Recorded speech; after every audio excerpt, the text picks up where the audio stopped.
Hello, time for a Friday afternoon edition of Mornings with Stanley. It's been, I'm just so tired. This week has just been exhausting. I just haven't been sleeping as well through the night, just stressed out about stuff. And today it was just because I had to get up early. I just don't sleep well. I have to get up early. I drove to Waco today to take my car in to get its 24,000 mile servicing. I thought I was going to get it inspected, but I did not know this, but Johnson County evidently has emissions inspection, and this is, I guess, anyway, I thought McLennan County doesn't do that, so where Waco is, and so they didn't, they wouldn't do it. I have to get it done up here somewhere in the Metroplex. So, anyway, but it's all right. I got my car serviced, and it needed that, and that's always good. And took a look at the new Subaru Outback. Talked to the guy who sold me my Subaru Legacy, and I did not have a good experience when I bought my Subaru Outback up in Fort Worth, and I wish I'd gone to Waco to buy it, because he would have given me, I just feel like, I don't know, he wouldn't have made me feel bad. That might be my decision to buy. Made me feel like I've been ripped off. So anyway, he told me there's lots of people coming from that dealership down there. They're not really happy with them. And one of them was a couple from Heiko.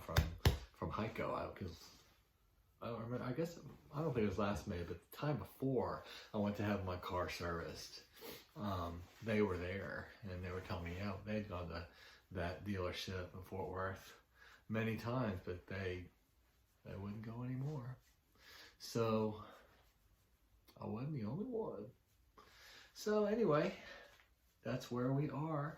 And it was right next to Chewy's this morning. I thought look on the menu and see what they're gonna have, see if they have what they had on there, and they didn't have my favorite thing on there, which I've been eating there since 1990. Let's see, I started going to Chewy's. They had them in Houston when I worked for Panhandle Eastern Pipeline Corporation, PEPL, that's what we called it, in Houston, and I guess that was 91 to 95, and sometime between 91 and 95, I started going to Chewy's, because it was close enough to work, and we go down there and eat occasionally on Kirby Drive in Westheimer. And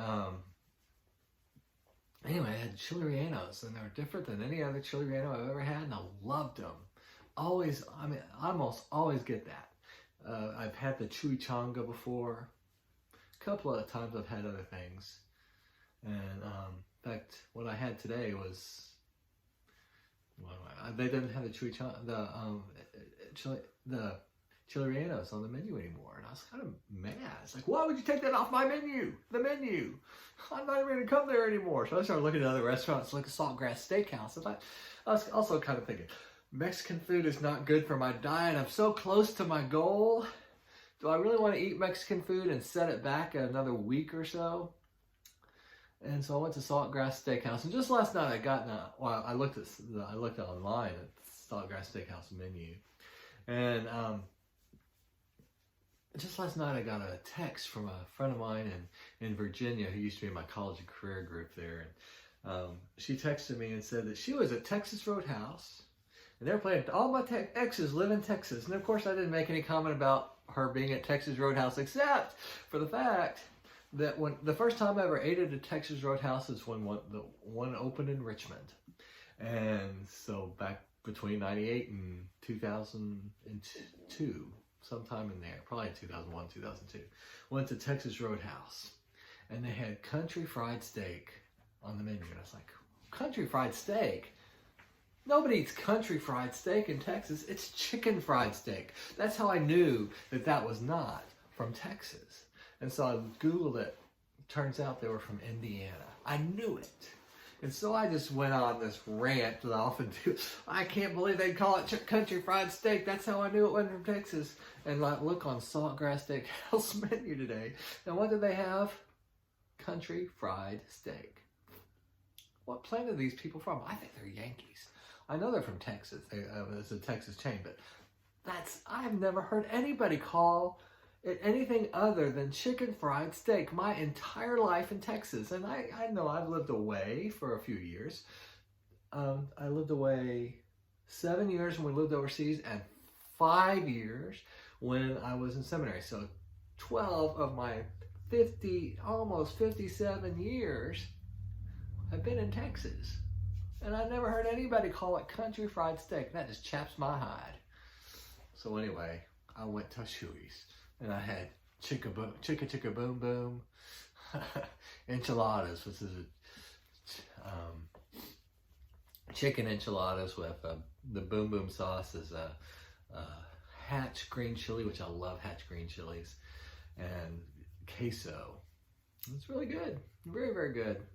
And then I had the creamy jalapeno that I talked about yesterday. And there were other sauces. They used to have used to be like they had a red sauce, the creamy jalapeno, and then a pico de gallo. And this is kind of their pico de gallo, but they got rid of their red salsa. And now but the pico de gallo's, it's more watery than it used to be, you know. So it's kind of a salsa, pico de gallo salsa, and it's really good. It's fresh. They don't cook it. It's just fresh tomatoes and I'm sure some jalapenos and cilantro, which I love. So it's a good meal. And I never remembered their refried beans and their rice being so good, but they were pretty good today. Maybe it's just been so long since I've had real good Mexican food, or I just haven't eaten out much. The Mexican food I've had on occasion has all been delivered here, and it's been pretty good. But it's fresher, when you eat it at the restaurant. So, but anyway, I talked for 17 minutes yesterday, which is the longest I've ever done it. I was ranting and raving, wasn't I? Well, I wasn't actually. I was pontificating on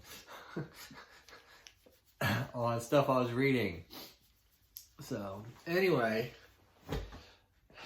I didn't want to make something clear. I watched part of it where I was talking about there are only 2 people in my churches. I wanted to make sure I said it was in churches other than this one. I don't know if I say that clear. Didn't want anybody to think, who is it here? Who is he talking about?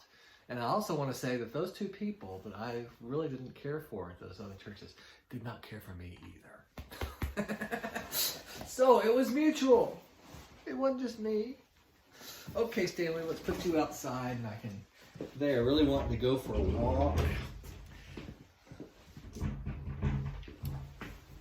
They were following me all around the house this morning. I was getting ready. It's like, we're not going. Anyway.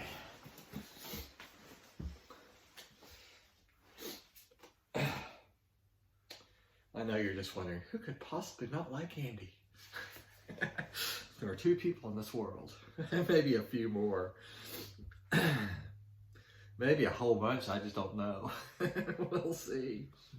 Here is our scripture reading from Paul's letter to the Galatians. We're leaving the Hebrew Bible back to Galatians, New Testament, chapter 1, verses 15 through 17.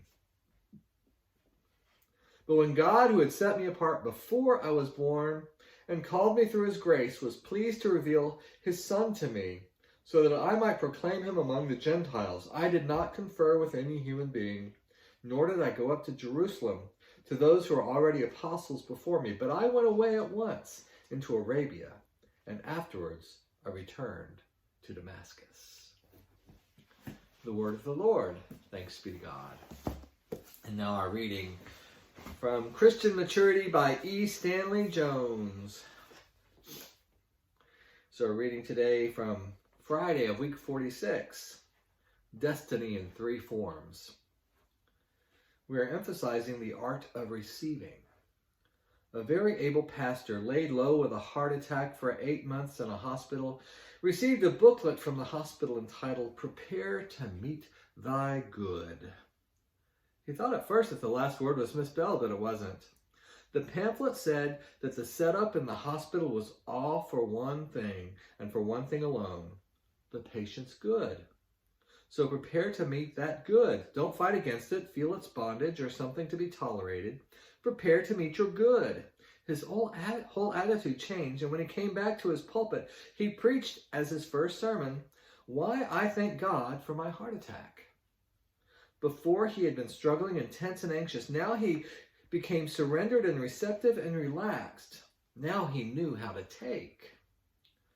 Some time ago, I went to a college and found that my subject had been announced as how to stand and take it, their choice of a subject.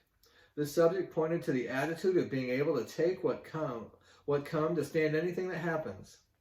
But sometimes, rather than stand up and take it, we have to lie down and receive it and make something out of it. We inwardly prepare to meet our good. For when we are in God, everything that happens can be for our good, for our healing, for our education, for our maturing. Viktor Frankl, the psychiatrist, says, destiny appears to a man in three principal forms: as his natural disposition or endowment, what Tandler calls man's somatic fate; as his situation, the total of his external environments; and his disposition and situation, disposition and situation together make up man's position. I should say, number one was his natural disposition or endowment, what Tandler calls man's somatic fate. Two, as his situation, the total of his external environments. And three, disposition and situation together make up man's position. Towards this, he takes a position. That is, he forms an attitude. The attitude he takes is the most important, for he can take the attitude of learning, receiving, of making something out of his disposition and his situation and making them further him. He can take his physical handicaps and make them spiritual assets. He can take his adverse environment and make it burnishing powder to burnish and brighten his soul. Jones wrote a whole book on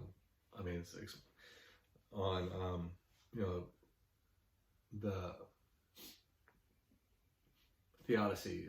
Why do bad things happen to good people? And his take on it, I haven't read the whole book, but it's called Christ and Human Suffering. I can see it right over there. And his whole take is that everybody's going to suffer, and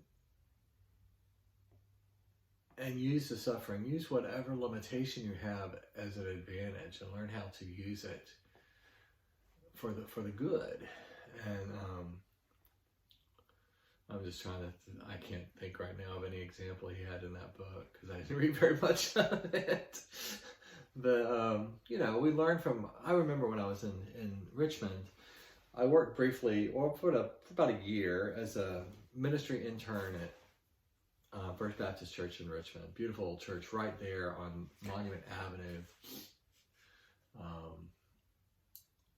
downtown, and the fan of Richmond, if you're familiar with Richmond. One of the most beautiful avenues in all of the country. Anyway, they had a huge divorce recovery program, and it brought lots of people up. Their divorce, they'd have 200 people there meeting. I think it was every fall or every spring, or maybe it was both. I can't remember. But it was a huge thing, and I brought a lot of people into the church. And I worked in the singles department for the singles minister, and I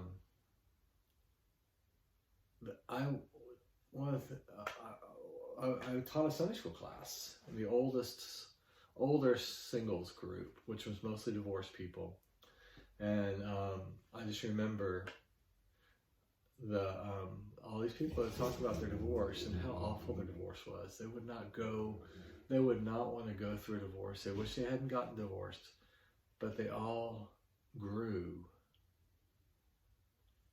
in ways they didn't expect to grow because of their divorce, and largely through the divorce recovery program and their focus on God and the healing that came through that divorce recovery program brought them closer to God and refocus their lives. And I think that's kind of what Jones would be saying, is to recognize that bad things happen. How can I use this?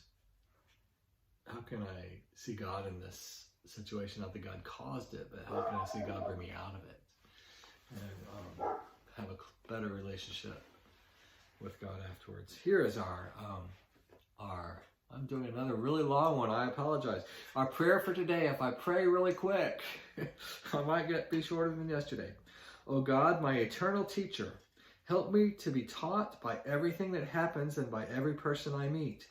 May I be receptive from everything and everybody so that life becomes my schoolroom, all set for my good. Amen. And here's our affirmation for the day. Since the Father is conspiring to make all things work for good, I shall prepare to meet my good. Jesus is Lord.